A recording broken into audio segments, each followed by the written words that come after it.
గత వారం రోజుల్లో రాష్ట్రంలో కాదు దేశవ్యాప్తంగా ఈ చర్చ జరుగుతుంది. చరిత్ర లేని వాళ్ళకి చరిత్ర గురించి ఏం తెలుసు? ఆర్ఎస్ఎస్ వాళ్ళ పేరు మూకలు, చరిత్రహీనులు. ఇది ఇప్పుడే కాదు, ఈ మధ్య జరిగినటువంటి పార్లమెంట్ లో కూడా మనం చూసాం. ఈ దేశ స్వాతంత్ర పోరాటంలో కీలక భూమిక పాత్ర పోషించినటువంటి సీతారామరాజు, భగత్ సింగ్, సుభాష్ చంద్రబోసు, మహాత్మా గాంధీ లాంటి వాళ్ళు, మన దేశంలో కూడా పుచ్చలపల్లి సుందరయ్య ఇలాంటి వాళ్ళు అనేక త్యాగదనులు స్వాతంత్రం కోసం పోరాడారు, సాధించారు. స్వాతంత్ర పోరాట చరిత్రలో ఈ ఆర్ఎస్ఎస్ మూకలకి ఎక్కడ ఒక్క ప్లేస్, ఒక్క లైన్ కూడా లేదు. అంతేకాకుండా దేశ స్వాతంత్రం కోసం పోరాడుతున్న దానికి వెన్నుపోటు పొడిచి బ్రిటిష్ వాళ్ళని పాదాక్రాంతం చేసిన చరిత్రహీనులు. అలాంటి చరిత్రహీనులు ఈ దేశ స్వాతంత్రం కోసం త్యాగం చేసినటువంటి మహాత్మా గాంధీ పేరునే మార్చి మహాత్ముని చంపినటువంటి నాథురామ్ గాడ్సే పేరునే మా ఉపాధి చట్టానికి పెట్టినటువంటి కిరాతక దుర్మార్గులు వాడు. కానీ వాళ్ళ గురించి ఎంత తక్కువ మాట్లాడితే అంత మంచిది. ఆర్ఎస్ఎస్ దాడి అంటారా?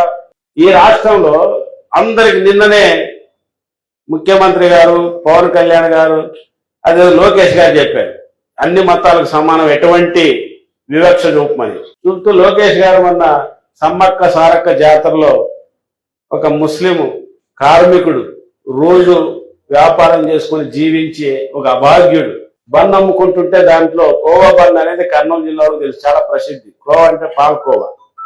కోవా అంటే ఇప్పుడు చేస్తున్నటువంటి తిరుపతి, తిరుమల ఆ కోవా కొవ్వు కాదు.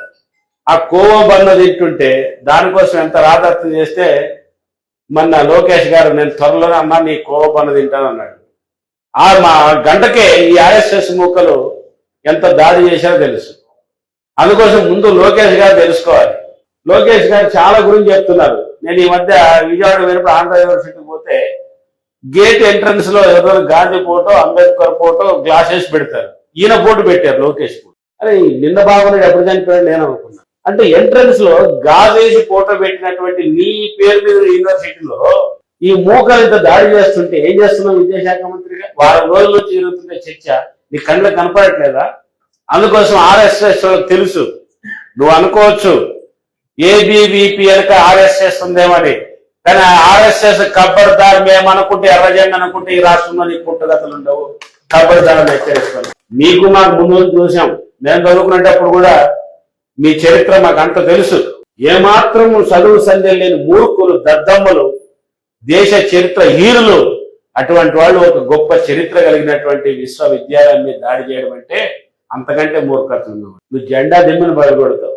ఏంటి ఎస్ఎఫ్ఐ చరిత్ర? భారతదేశంలో చాలా మంది చెప్పారు. ఉమ్మడి రాష్ట్రంలో ఒక విద్యాశాఖ మంత్రి పోరాడుతుంటే ఏమండి అంటే వారం రోజులు నాకు నిద్ర రాదన్నాడు మంత్రి. ఎందుకంటే ఆ ఎస్ఎఫ్ఐ వాడు పోరాటమే కనపడుతుంది నాకు కళ్ళు అన్నాడు. పోరాటమే ఎస్ఎఫ్ఐ. ఆ సిపి కానీ జైల్లో వేస్తామని, జైల్లో వేస్తే మంచిది, మళ్ళీ భగత్ సింగ్లు ఎక్కువ మంది అవుతారు. ఇప్పుడు కొంతమందే ఉన్నారు. ఆ మూర్ఖులు, ఇట్లాంటివన్నీ మూర్ఖులు మాట్లాడాల్సిన మాటలు.